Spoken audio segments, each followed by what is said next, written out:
What's a good word, everyone? It's your boy DKB here. I just want to say thanks for all the support. The channel's been steadily growing, and the number you see below, you can drop a text, shoot a voicemail, any ideas, topics, collabs, etc. you guys want to see. I'll include them in future videos and live streams, and I'll catch you again. Be easy. What's a good word, Jets fans? It's your boy DKB here, and it's crazy to think that things are wrapping up and kicking off all around the same time. We have our final week of training camp practice.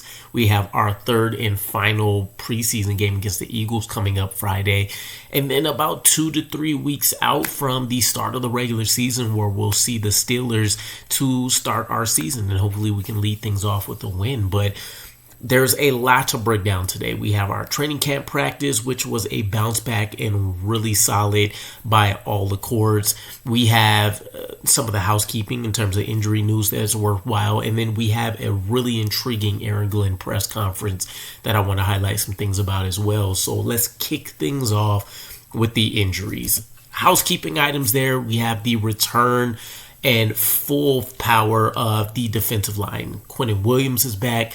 Jermaine Johnson is back, and he's enjoying his first actual team practice, being able to participate in everything really without any kind of restrictions. And then we know that we haven't had a chance to see Quinnen Williams here for a couple of weeks, and Aaron Glenn sounded really impressed, highlighting the fact that he's watching guys blow past him, and Quinnen Williams, of course, just being his dominant self within this defense, a huge positive to see. And really not something Aaron Glenn's been able to experience this entire offseason. Jermaine Johnson's been recovering from the Achilles and been on PUP. Quinnen Williams, of course, has been in and out with just minor nicks and bruises and kind of getting that veteran treatment now as he progresses into the latter part of his Jets career.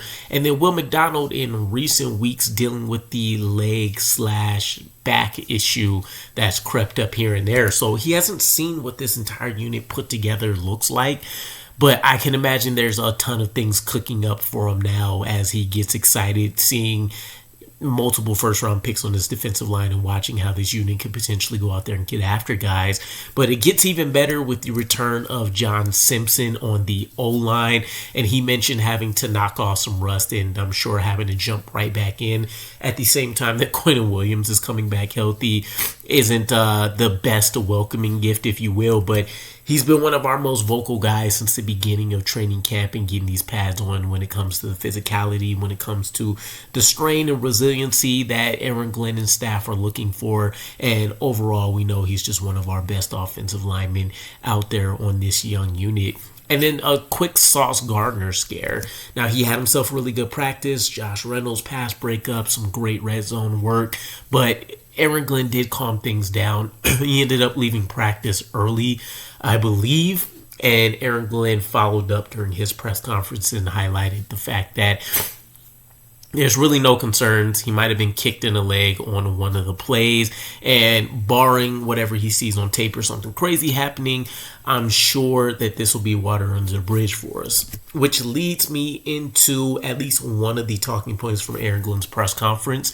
We're not going to see the majority of the starting units on either side of the ball, according to Aaron Glenn. He didn't want to dig into what that's going to look like and who exactly will and won't be on there, but this is going to be the preseason game where we're focusing on the depth, and we're trying to iron out a lot of those second and third tier competitions and figuring out how to best craft the full 53 roster and, of course, the 16-man practice squad, 17, I believe, including the IPP player. But that'll mean that Sauce Gardner will continue to be able to rest up. We just want to make sure that we can continue to get him in these practices to make sure that he starts off on the right foot. And that's on the heels, of course, by the way, I'm just thinking of the Steelers game, DK Metcalf, right? So we'll see what happens with him following and all that kind of stuff, but definitely a huge matchup that he's going to need to be at the top of his game for right out of the gate. Now, most of the starters being out, not necessarily concerning whatsoever. I think you would love to still see Justin Fields in the offense at least go out there and get some work. But I think that the concern level grew to a fever pitch, and then we've started to see it really mellow out as people understand that we've really scaled back the playbook. And as Justin Fields and Aaron Glenn have spoken, there's this understanding that there's going to be a commitment to the run game that we haven't seen in a decade plus. There's also going to be the factor that the team is perfectly okay with not being able to get the explosives, which is a bit of a walking back point from Tanner Engstrand, who early announced that, not Tanner Engstrand directly, he has talked about it once or twice, but Scott Turner, passing game coordinator, he highlighted the fact that we want to chase explosives. And so I think this is the early understanding of what you have at your disposal to work with, and maybe just what your talent base is, which is sad to hear, but also a great move by the staff, right? When we talk about hearing these guys and wanting to see them create a playbook around what they have available to them, that's what that means. It's not always this great thing in that, well, we have all of these trait-based guys and stuff. What can they actually go out there and do? And if they feel like we can't go out there and just put up 400, 500-yard, total offense games, then so be it. Justin Fields talked about it today, where he mentioned we're perfectly fine taking, 8-yard passes and having 10, 15 play drives to tired out defenses and just execute efficiently and march our way down the field. And I don't see a problem with that either. You have the 3 running backs at your disposal, and Donovan Edwards, who is one of the guys I've been enjoying the most from this preseason that might find his way onto this roster. So we'll see what happens there. But speaking of Justin Fields, he did have a good day. 8 of 11 at some point over the course of the day of practice for him, and a touchdown. It's my understanding that there was a team period where it went pretty bad. I don't think we completed a single pass in the first run through, and then in the second we picked things back up a bit. And that's kind of been the ebb and flow of what we've seen and heard over the course of some of these training camp practices, even when things are sounding really, really good with the offense. So no concerns there. But again, a great pick-me-up day by Justin Fields is what you want to see. And we got a chance, of course, to see more bombs at the very least, right? A deep ball connection to Garrett Wilson, multiple other connections between Fields and Wilson, which has been an anomaly. And I did see something put out there by some kind of fan. It might have been another Jets content creator, but someone highlighting the fact that, it was Woody that covers the New York Jets. He was highlighting the fact that this is the first time in Garrett Wilson's career, after dealing with an Aaron Rodgers, after dealing with a Zach Wilson, where he hasn't had a single pass completed to him, which sounds absolutely ridiculous considering the talent that he is and the quarterbacks that he did find some level of success with, but more so just an interesting fact that's out there. Now, going back to the press conference for Aaron Glenn, one of the final thoughts here, and one of the things that I really, really loved hearing from him, was he talked about the last week and a half, 2 weeks of practice maybe have been very heavily focused on situational football, right? What's happening when we're in second and long, third and long, what happens when we need to drive the field, what happens when we're going for a game-tying field goal, what happens if we're in the red zone and we need to convert, a 2-point play, etc., etc. Those type of situations. Now, Aaron Glenn talked about the fact that there were some periods here during the situational football where the offensive coordinator and the defensive coordinator didn't even know what was going to be happening in terms of, I'm assuming, what the layout and progression of practice was going to look like and what kind of situations they were preparing for.